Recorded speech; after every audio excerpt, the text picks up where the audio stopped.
Exactement, et il a prouvé à la Coupe du Monde, Oui, Qatar oui, 2022, on oui. se rappelle. Au-delà des gardiens de but, M. Gueye, il y a des joueurs qui se sont manifestés pour l'équipe nationale durant cette période, cet été.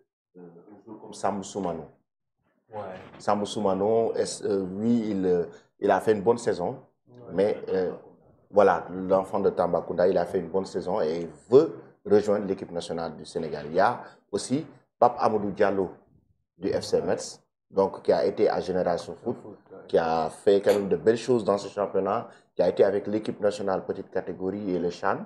Aussi, est-ce qu'on peut espérer les voir pour les prochaines séances de cette équipe du Sénégal, les éliminatoires de la Coupe du Monde, pourquoi pas la Coupe d'Afrique des Nations?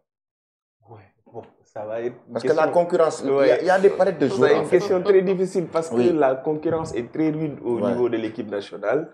Parce qu'aujourd'hui, oui, Soumano, c'est un très bon joueur, un très bon attaquant avec des stats vraiment qui affolent. Diallo aussi, je le connais parce qu'il était dans l'équipe nationale locale. Donc, quand j'ai eu à faire avec le team building, avec Pape Thiaw aussi, bon, je suis un peu côtoyé, très réservé, un peu style Nopi, mais un très bon joueur qui a fait ses preuves au FC Metz. Moi, je pense quand même pas que... Mais la concurrence est très rude.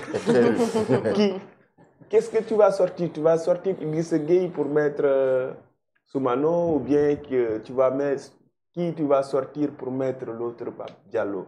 Donc, bien, je pense que s'il y a un groupe élargi, on peut les sélectionner quand même qu'ils puissent venir découvrir. Parce qu'il y a ça aussi. Pour certains matchs amicaux, on a besoin quand même de tester, d'amener d'autres joueurs qui découvrent l'équipe nationale et préparer la relève. Je pense que ça aussi, ça peut être une bonne option pour le coach Pape Thiaw, savoir gérer son groupe et préparer la relève. Parce qu'il peut y avoir des blessures, il peut y avoir voilà, des beaucoup de paramètres derrière. Exactement. Donc, il faut tester tout le monde et puis je pense que ça peut être intéressant. Bon, c'est un joueur très intéressant, bon, je le connais. Je connais très bien. Très bon, très bon. Issa, les chances de cette équipe du Sénégal pour la prochaine Coupe d'Afrique des Nations, les éliminatoires de la Coupe du Monde, parce qu'on sait que le Sénégal doit battre la RT Congo pour vraiment assurer sa place, le ticket pour la Coupe du Monde, mais aussi la prochaine CAN. Est-ce que le Sénégal sera capable de le remporter sous l'air Pape Thiaw? Je suis optimiste. Je suis optimiste pourquoi? Parce que bon, on a vu très vite un changement qui s'est fait sur la manière de jouer et aussi sur les résultats. Et aussi sur l'approche aussi du public, comment il revient aussi à leur équipe nationale. Et je pense que c'est ça qu'on a besoin, avoir un groupe qui vit. Parce que le Sénégal, quand même, si on voit le nombre de joueurs qui est sélectionné, les clubs y jouent et le nombre de joueurs qui sont derrière, il faut juste un bon management. Et après, en sélection, c'est les choix du coach. Tu es là, tu fais tes choix. Si ça marche, ok. Si ça ne marche pas aussi, c'est autre chose.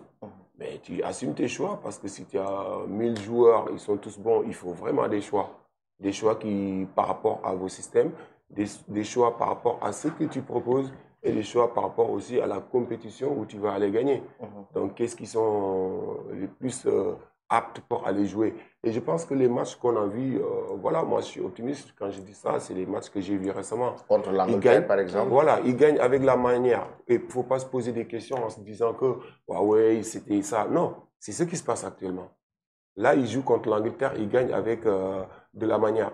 Est-ce que ce n'est pas le jeu qui était beaucoup plus ouvert? Le jeu est parce que face aux équipes africaines comme la RD, Congo, Burkina, on souffre. Oui, le jeu était beaucoup plus adapté au niveau des championnats. Ils jouent et ils confrontaient les mêmes joueurs. Voilà, voire même les joueurs qui étaient des gamins quand ils étaient dans les clubs. Bon, il n'y a pas de ce petit truc-là. C'était mon jeune, il est là. Même s'il porte le maillot de l'Angleterre, c'est moi qui, tu vois. Et après, bon, le terrain, ils étaient beaucoup plus à l'aise. Le jeu est ouvert. Mais quoi qu'il arrive, c'est l'Angleterre. S'ils nous gagnent en Coupe du Monde, on ne va pas parler de ça. Et là, on les gagne dans ces conditions chez eux. Il faut être optimiste.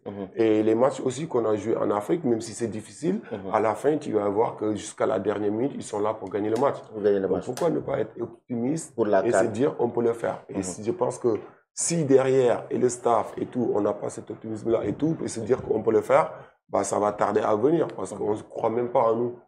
Mais si tous on y croit et on fait ce qu'il faut pour, Le staff aussi, il le fait. Les joueurs, ils arrivent. Je pense qu'on n'a plus ce problème qu'on avait avant. Les joueurs, ils arrivent, ils savent ce qui les attend. Et ils savent qu'aussi, il y a la concurrence derrière. Donc, il faut être loyal, par exemple, le staff, sur les choix, surtout, et ce qu'ils posent et ce qu'ils montrent à la séance. Je pense que nos chances sont grandes. Et ils sont encore là, il faut aller les chercher. Exactement. Et c'est important, surtout pour que le Sénégal puisse gagner la prochaine Coupe d'Afrique des Nations, parce que c'est quand même des rendez-vous très importants que le continent africain attend. Et le Sénégal sera très attendu dans cette compétition. Mais aussi, le Sénégal allait jouer la Coupe du Monde actuellement sans le Sénégal avec ses individualités quand même. C'est impensable. Ça veut dire qu'il faut mettre le paquet face à la RD Congo, sinon le Sénégal... Surtout qu'on a l'équipe quand même voilà, l'équipe est là et on se doit en fait de se qualifier. C'est une obligation, ce n'est plus du tout en fait, voilà, c'est une obligation. Le Sénégal ne peut pas, à ce stade-là, ne pas du tout se qualifier à la Coupe du Monde. Alors, nous allons maintenant parler aussi de Issa Ndoye, entraîneur de gardien de but, expérience en France avec Paris FC, donc qui est diplômé UEFA, donc UEFA A et UEFA B, donc goalkeeping, expertise en analyse de données